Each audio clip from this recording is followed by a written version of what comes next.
Bismillahirrahmanirrahim. Teman-teman sekalian yang dirahmati Allah, pada video kali ini kita akan membahas tentang hukum perwarisan suami dan istri. Sementara harta kekayaan dalam rumah tangga mereka ini harta milik istri yang berasal dari hibah dari orang tua istri.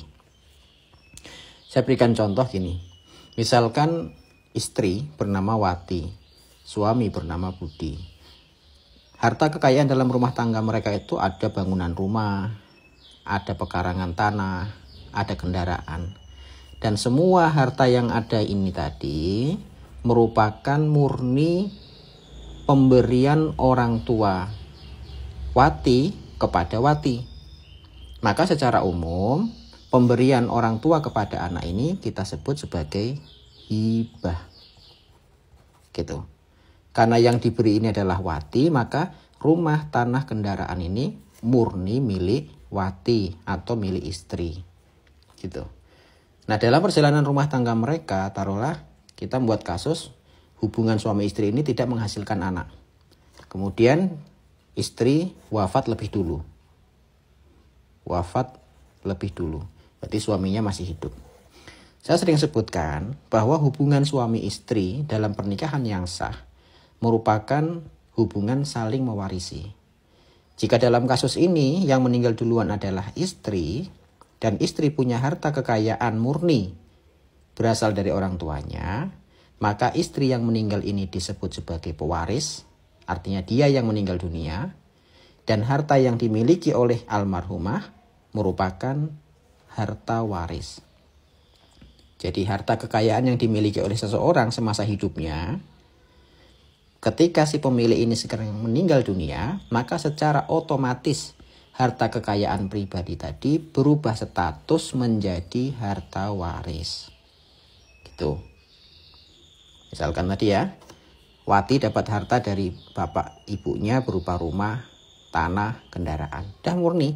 Karena ini sudah dihibahkan, maka harta ini sudah milik Wati.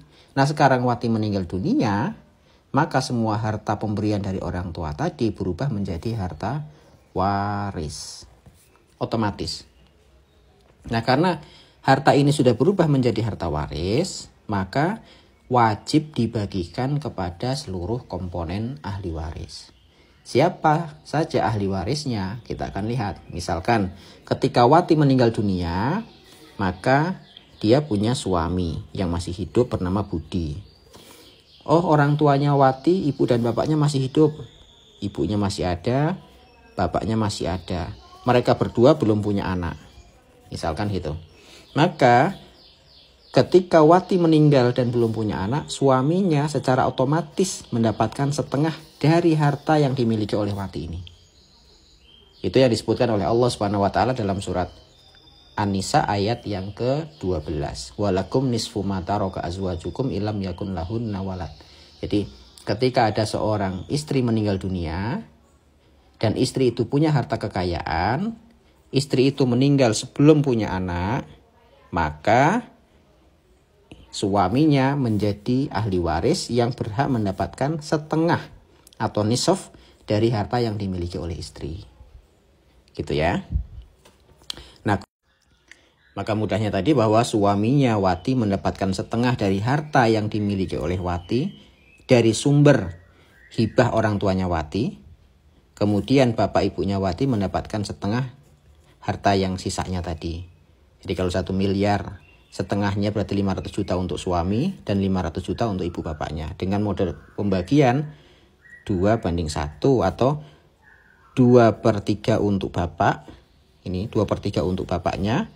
Dan 1/3 untuk ibunya dari 500 juta sisanya. Jadi kalau kita bicara tentang waris teman-teman semua, itu nggak perlu lagi diurutkan. Ini harta berasal dari mana? Dari bapaknya, dari ibunya, dari omnya, dari mana? Nggak perlu. Yang jelas bahwa harta-harta ini adalah milik Wati sebelum meninggal dunia dengan kepemilikan yang sah. Nah, ketika Wati meninggal dunia, maka harta ini tidak perlu lagi dicarikan sumbernya dari mana, asalnya dari mana, dikasih siapa, itu nggak perlu lagi. Karena yang jelas harta ini sudah berubah status secara otomatis dengan matinya Wati, dengan wafatnya Wati menjadi harta waris.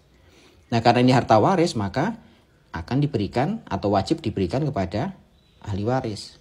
Dalam kasus ini, maka ahli warisnya adalah suami atau suaminya Wati, ibunya Wati, bapaknya Wati. Gitu.